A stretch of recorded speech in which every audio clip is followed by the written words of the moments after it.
go. We really don't have time to be dilly-dallying. Dillying. That's when your dilly-dallying gets completely out of control and it has to be reversed.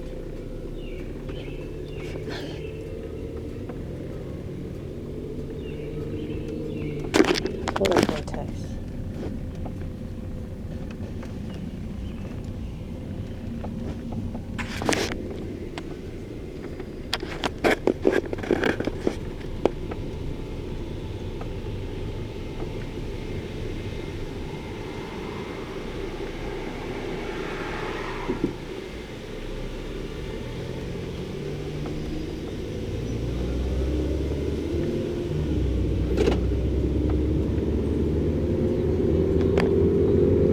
So, I know my hair looks crazy. I washed it last night, and then I went to sleep, and when I woke up, it was all poofy and shit. It's definitely that, like, psych ward hair, you know? Which just makes sense, does it not?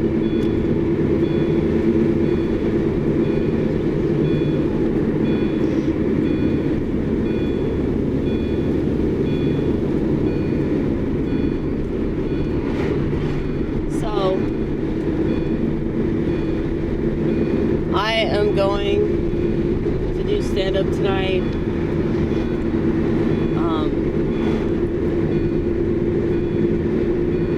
I tell people about it too. I tell you, and then I tell people at my church, and then I'll tell my sponsor that I'm going so that they ask me about it. And then if I didn't go, I have to shamefully admit that I didn't go.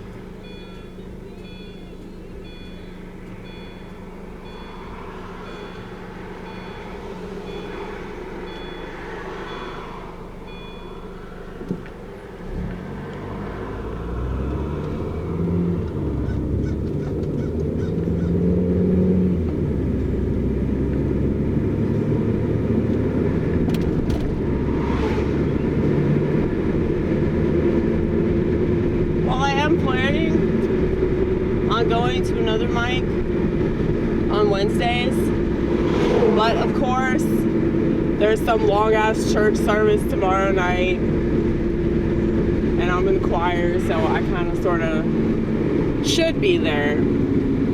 There's also a service tonight that I want to attend, but I feel like I really should try to do stand-up every single week, regardless of like what else is going on, unless it's like an emergency or something, you know. I used to do it like 3 times a week. That was back in like 2021. I did more comedy that year than I've ever done, mainly because I thought the world was ending. And then Nashville kind of had this weird like temporary where it seemed like something was going to happen in Nashville, and I wasn't just the only one that was delusional about it, but I think it was a fluke because of like the post-COVID excitement, you know, like, okay, we're out of this pandemic and we can leave the house and we can do stuff again. They're letting us do stuff again. The bar that I was doing stand-up at, I can say this now because that bar doesn't exist anymore, but the owner, like, he was still running that place when everything was shut down, because he's an actual American. I think that people that have that American spirit break the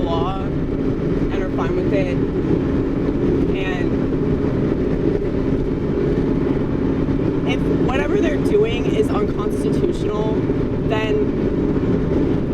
you're actually being a way better American by not following the rules and not doing what you're told.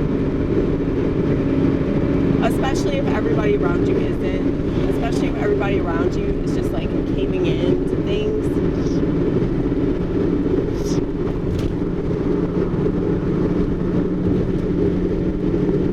But,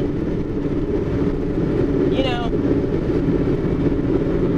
one of my favorite things to bitch about is door dashers, because I have to deal with them every day. Well, every day that I work. And when COVID was going on, I worked 2 jobs. I worked overnight at a grocery store stocking the shelves because I wasn't getting many hours of Steak and Shake.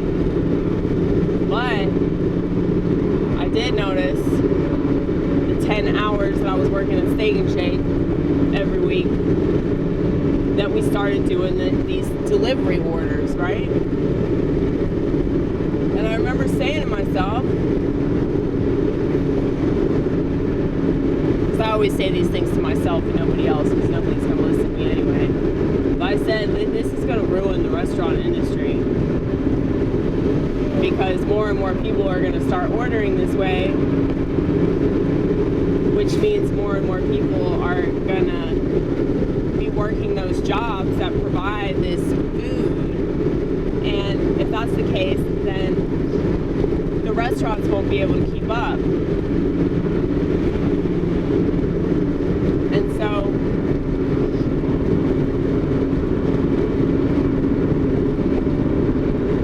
I can't even imagine working for a place like Olive Garden and having to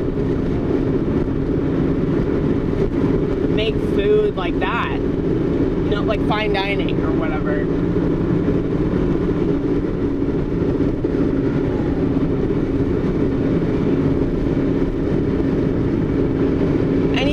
Some of these people that pick up the food have a personality, but most of them don't. Most of them are pretty dead inside. And it's understandable because all they do is stare at their phone. I know, I see them do it. And I'm assuming if they're going to do that out in public when they're supposedly working a job, like, they're going to be doing that everywhere else. And I see people, like, when they're driving around with their phone in their hand and I'm not saying this from a place of judgment. I'm really not. I'm saying it from a place of concern. Like, what does that mean for society when everybody's looking down all the time? What does that mean for society when people are just watching TV all the time because it strokes their ego? I mean, if you think about it, everything that people watch or pay attention to or listen to, whatever it is, whether it's a podcast or a TV show, or they just go on Twitter and talk shit. You know, it's like everything's a TV show if you think about it. Everything is a TV show. Everything is a soap opera. Everything's an opportunity to feel good about yourself or feel bad about yourself. Why would people opt for things that make them feel bad? Why would people opt for things that challenge them and force them to question their reality or the things that they think they believe in? You know? Logically, that just doesn't make sense. Because people kind of look at approval like it's survival. And so, if people aren't going to approve of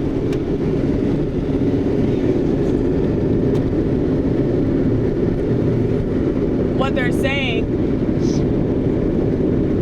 yeah, they're going to say stuff that's politically correct. They're going to say things that go along with the status quo rather than fight it or challenge it in any kind of way. You know? Most people don't have that Amy Gross type shit.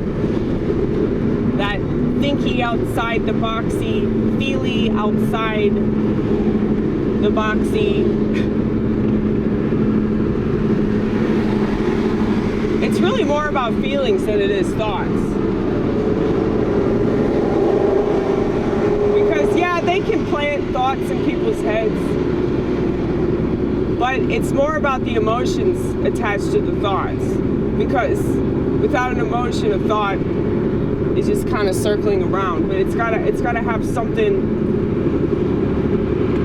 to attach itself to make it worth a shit, you know? And that's really dangerous. So if people aren't even cognizant of like how their thoughts are being manipulated and their behaviors are constantly being manipulated, then yeah, they're prey. They're emotionally challenged prey.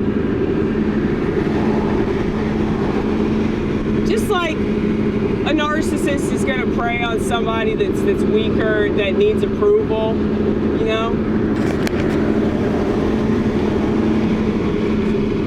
So like a people-pleasing type is naturally going to attract somebody who's never satisfied with anything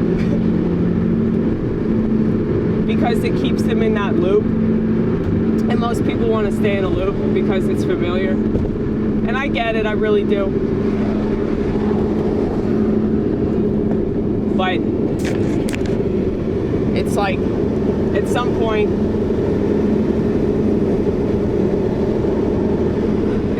people are going to have to, like, you know, zoom out and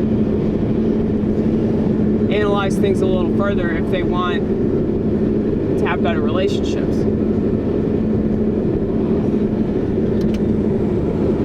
But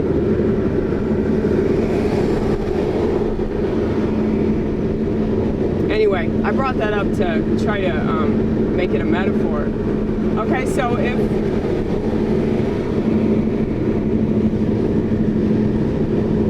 a people pleaser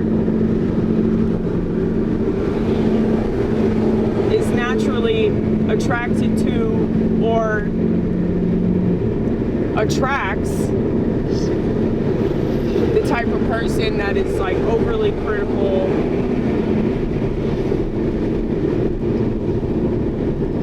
but initially they might engage in some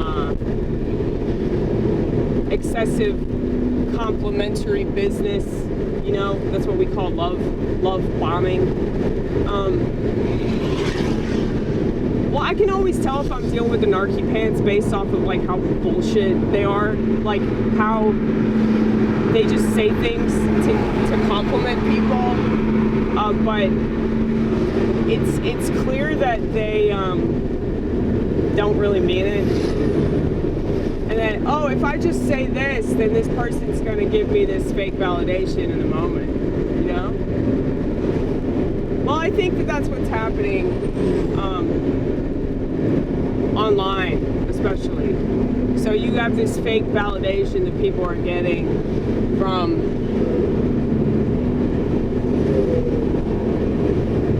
thinking that they're saying the right thing. Now keep in mind, people aren't doing anything. They're just talking.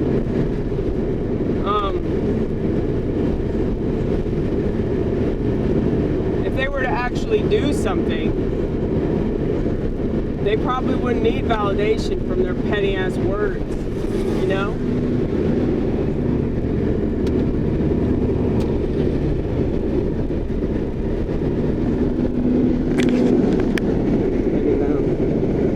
Look at them! Look at my hands, you guys. Look at my step work. That's all my step work. That whole notebook is full. It's not really much of a notebook, though. I shouldn't say that. This whole notebook! This skinny ass little booklet is full to the brim! No, but that's a lot of step work, though.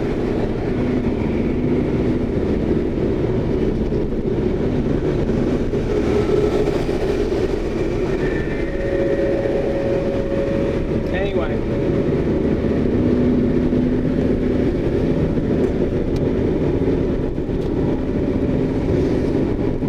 So I brought my giant Orthodox Bible that's also falling apart. I'll show it to you later. I think you've probably already seen it. But it case you don't remember, I have so many Bibles, it's not even funny. Last week at the East Room, I did a joke about how I excessively buy things and then write lists, thinking that that's going to change my behavior.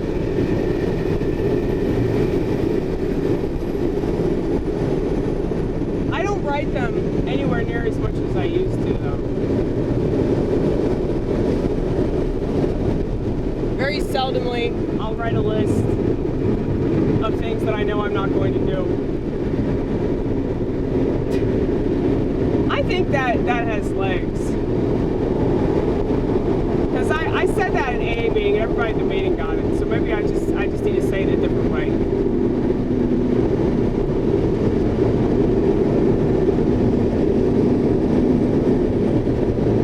So, if I want to guarantee that shit won't get done, I'm gonna write it down. You know, I'm gonna write it down and just look at it, and walk away. Look at it, ashamed, and then walk away and go do something to make me forget my shame, like a substance.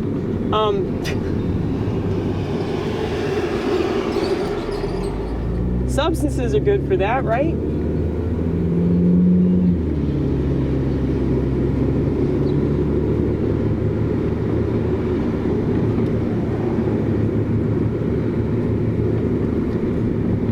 I brought some posters though.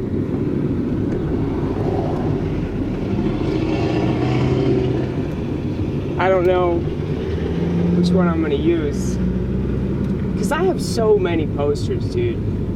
Like, you guys already know, like, multiple stacks of offensive stuff, spiritual stuff, religious stuff. I kept the spiritual pile in a different, it's a different segment from the religious pile, you know? Because there's a lot of stuff that I believe, there's a lot of stuff that I feel is true.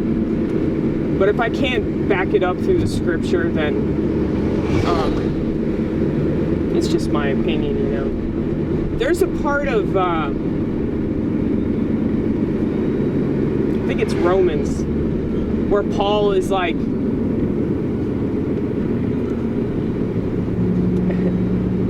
differentiating between like what he believes and what God has clarified. I really appreciate that though. Because yeah, I think a lot of people, they get real lost in themselves and their concept of God, and so they feel the need to project that. And I just want to apologize, because I think I said something like that the other day in a video where I was like, well, if they're doing this and this and this and this, it's not of God, it's the devil. And upon further reflection, I was like, how can you say that? Like, how can you say that's of the devil? Like, you don't fucking know that. Like, that's wrong. I'm sorry. I'm so sorry about that. I'm so sorry for something that you probably don't remember, and if you disagree with it, you probably let it go because you're a mature person. Congratulations. Mazel tov. No, but seriously, like, I was specifically referring to people that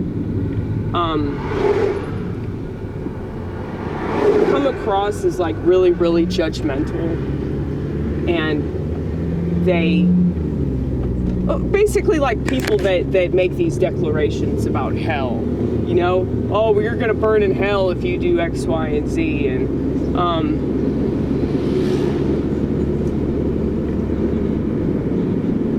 I mean, okay, let's take witchcraft. There are people that practice witchcraft that actually have good intentions, okay?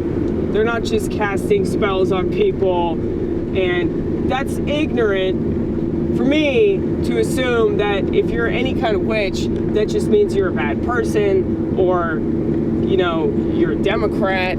I shouldn't assume anything about people until I get to know them. That I don't have to make an assumption, because I'm doing the work of trying to understand a person's position and their point of view. And yeah, like, just hearing myself sometimes, I'm like, wow, you really are a bitch. That's probably not spiritual, what you just said, you know? Now, I understand that what I do is very spiritual, you know, making art. The fact that I have changed in the way that I have with my perspective, the fact that I don't want to be negative anymore, the fact that I don't want to just be angry and bitter and complain about the world and complain about,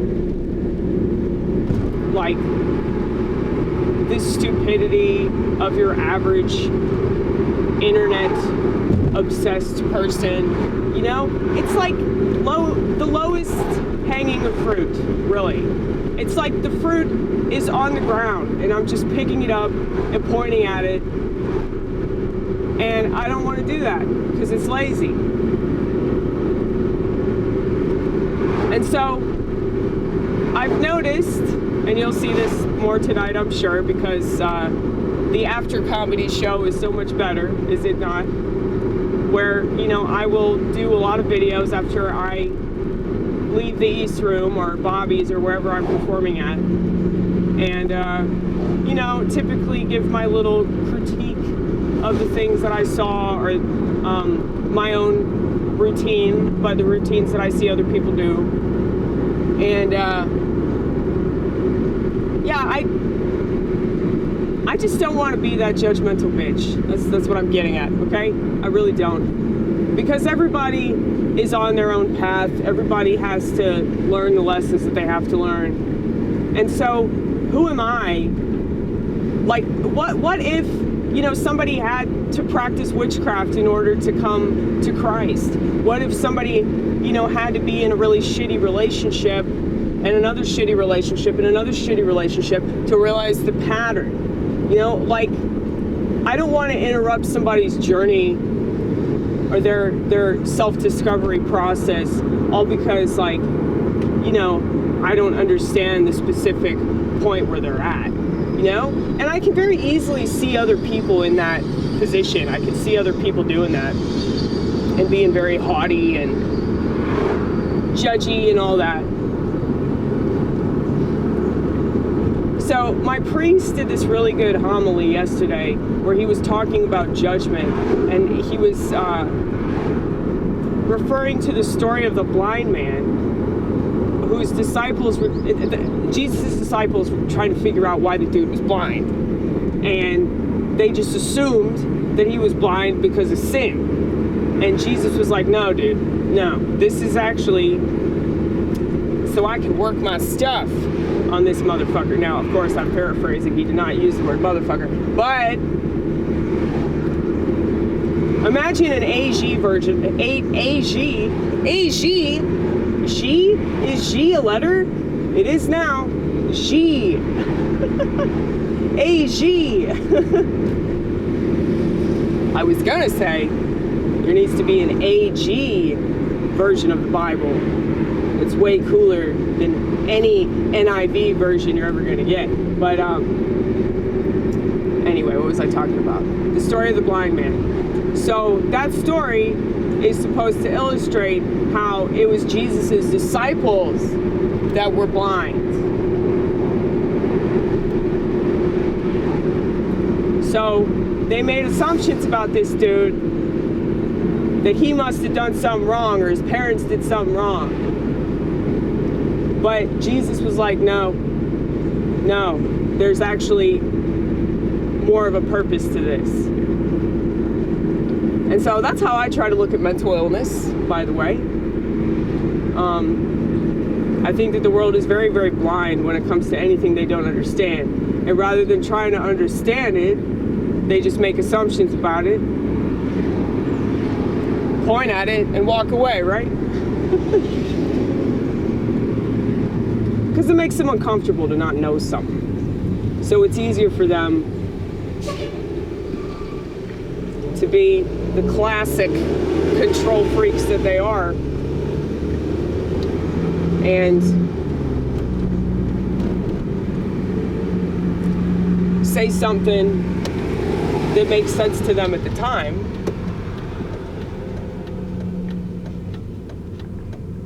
like, oh, this person's a sinner, or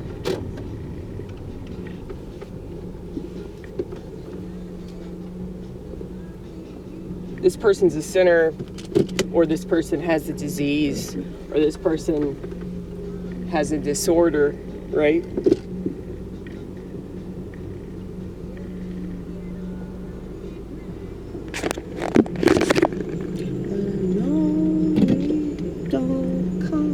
In a shot glass. I went back to Amy Winehouse.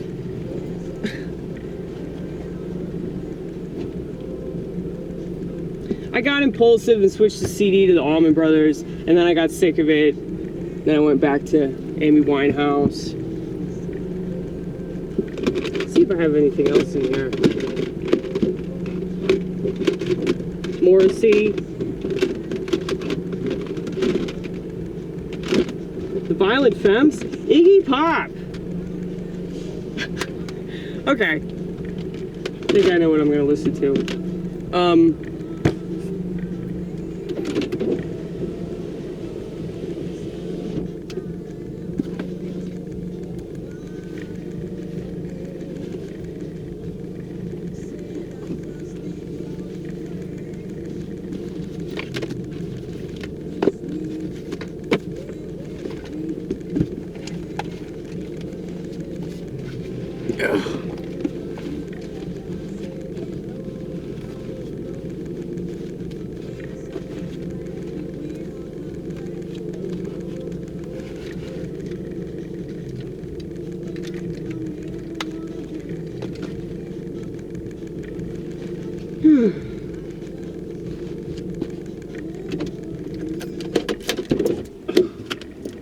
Okay, so what was the moral of the story? What was the moral of the story? What was the purpose of this video?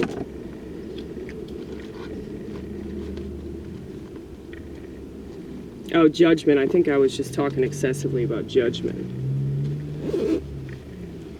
Yeah, I don't want to mimic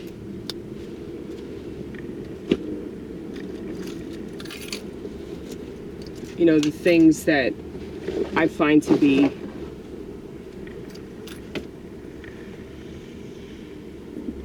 an issue with the world,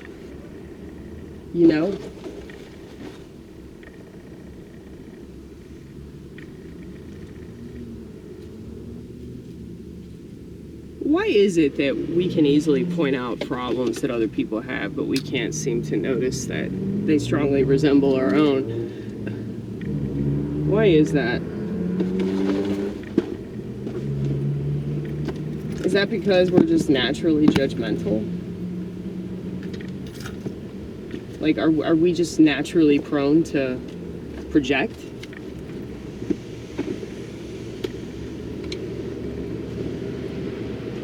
It's definitely something to think about, right?